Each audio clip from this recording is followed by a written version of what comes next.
बुधवार 12 मार्च 2025. मुखेल बोल. प्रवचन आयकून ताणें आपलें जिवीत बदललें. नियाळाक आदार. आमच्या जिवितांत आमी जायतीं प्रवचनां आयकल्यांत. प्रवचनां आमकां जिणेचो रस्तो दाखयतात. आमच्या काळोखी जिविताचेर उजवाडाची किरणां शिंपडावन आमचें जिवीत उजवाडीत करतात. प्रवचनांनी देवाचें मन, उतर आनी पदवी आमकां जागयता आनी जिवीत बदलूंक हुस्कायता. प्रवचनां वरवीं आमकां पातकाची वळख मेळटा आनी नेणार मनशांक जाणवायेन भरता. जेजून आपल्या शिसा सांगाताक दोंगरार केल्लें प्रवचन, उपदेश भाग्यां जिविताचें नीज सोद जावंक आसा.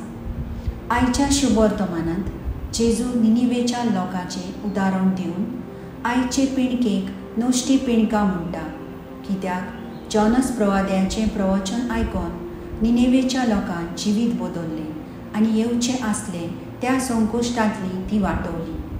आमी आयताराची तशेंच थोडीं दिसपट्टी मिसा बेटीन प्रवचनां आयकता, पूण तांचो प्रभाव आमचेर पडटलो तितलो दिसना. आमी आमचें जिवीत बदलून नवीं मनशां जावचे बदलेक अदीक बिगडत वेतात कशीं दिसता.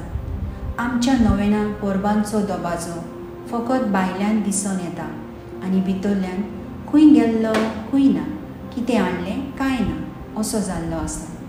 निकतोच प्राचीन काळांत आमी प्रवेश केला. सुयेग मेळटा तितलीं प्रवचनां काळजां मनांतल्यान आयकुया, नियाळुया आनी आमच्या गुन्यांवाची आनी पातक्यांची वळख दवरुया. म्हजो थाराव. प्रवचनां आयकून म्हज्या जिविताची वायट वागणूक बदलूंक वावुरतलें.